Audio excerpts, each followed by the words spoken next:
Hi ನಮಸ್ಕಾರ friends, welcome back to Namrata Mahesh blog. ಎಲ್ಲರೂ ಹೇಗಿದ್ದೀರಾ? ಎಲ್ಲರೂ ಚೆನ್ನಾಗಿದ್ದೀರಾ ಅಂತ ಭಾವಿಸ್ತೀನಿ. ನಾನು ಕೂಡ ತುಂಬಾ ಚೆನ್ನಾಗಿದ್ದೀನಿ. ಮೊದಲನೇದಾಗಿ ಎಲ್ರಿಗೂ ಶ್ರೀರಾಮನವಮಿ ಹಬ್ಬದ ಹಾರ್ದಿಕ ಶುಭಾಶಯಗಳು. ಬೇಗನೆ ಪೂಜೆ ಮಾಡ್ಕೊಳ್ಳೋಣ ಅಂತ ಹೇಳ್ಬಿಟ್ಟು ಬೇಗನೆ ಎದ್ದು ಮನೆಯೆಲ್ಲ ಕಸ ಗುಡಿಸಿ ಒರೆಸ್ಕೊಂಡು ನೈವೇದ್ಯ ಮಾಡಿಕೊಂಡು ಪೂಜೆ ಮಾಡೋಣ ಅಂಥೇಳಿ ಎಲ್ಲನೂ ಕ್ಲೀನಾಗಿ ಮನೆ ಒರೆಸ್ಕೊಳ್ತಾ ಇದ್ದೀನಿ.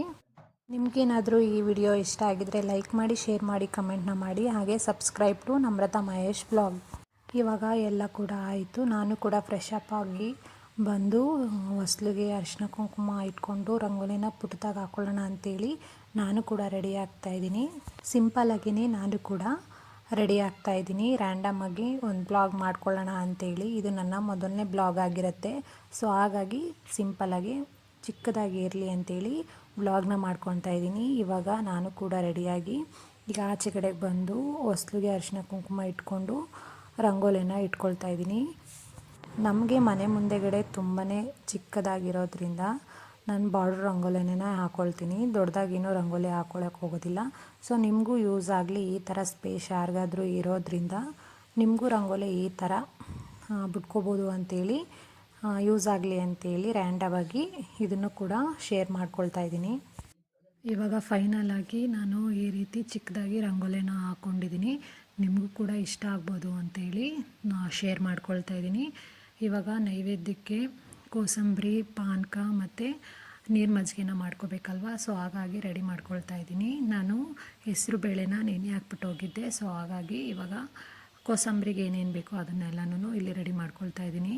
ಹೆಸರು ಬೇಳೆನ ನೆನೆ ಹಾಕ್ಬಿಟ್ಟು ಹೋಗಿದ್ನಲ್ವ, ಅದನ್ನು ಒಂದೆರಡು ಸರಿ ವಾಶ್ ಮಾಡಿ ಇಟ್ಕೊಂಡು ಸ್ವಲ್ಪ ಕ್ಯಾರೆಟು, ಕಾಯಿ, ಕೊತ್ತಂಬರಿ ಸೊಪ್ಪು, ಮೆಣಸಿನ್ಕಾಯಿ ಮತ್ತು ರುಚಿಗೆ ತಕ್ಕಷ್ಟು ಉಪ್ಪು, ಸ್ವಲ್ಪ ಪೇಪರ್ ಪೌಡರು ಮತ್ತು ಅರ್ಧ ಹೋಳು ಲೆಮನ್ನ ಹಾಕ್ಕೊಂಡು ಇದನ್ನು ಚೆನ್ನಾಗಿ ಮಿಕ್ಸ್ ಮಾಡಿಕೊಂಡ್ರೆ ನಮಗೆ ಕೋಸಂಬರಿ ಅನ್ನೋದು ರೆಡಿಯಾಗಿ ಹೋಗುತ್ತೆ.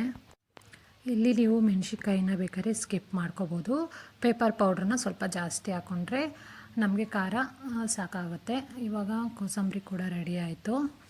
ನೆಕ್ಸ್ಟು ನಾವು ನೀರು ಮಜ್ಜಿಗೆ ಮಾಡ್ಕೊಳ್ಳಿಕ್ಕೆ ನಾನು ಸ್ವಲ್ಪ ಮೊಸರನ್ನ ಸೇರಿಸ್ಕೊಂಡು ಇದಕ್ಕೆ ಸ್ವಲ್ಪ ನೀರು, ರುಚಿಗೆ ತಕ್ಕಷ್ಟು ಉಪ್ಪು ಮತ್ತು ಕೊತ್ತಂಬರಿ ಸೊಪ್ಪು, ಸ್ವಲ್ಪ ಜೀರಿಗೆ.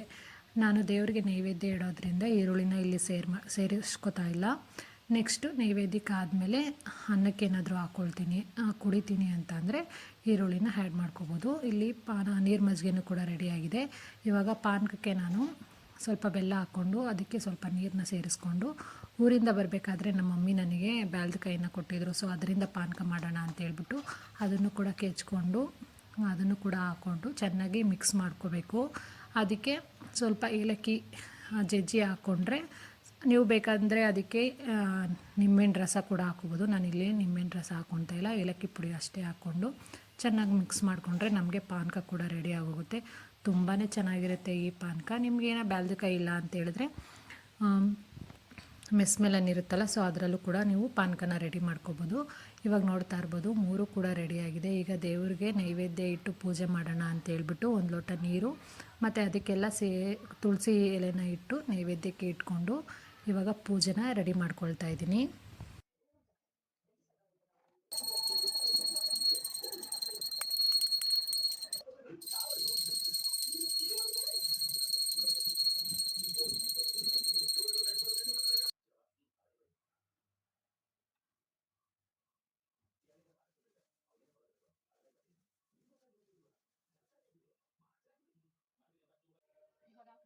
ಇವಾಗ ನಮ್ಮ ಮನೇಲೂ ಕೂಡ ನೈವೇದ್ಯನ ಇಟ್ಟು ಪೂಜೆ ಎಲ್ಲ ಮುಗಿಸ್ಕೊಂಡಿದ್ದಾಯಿತು.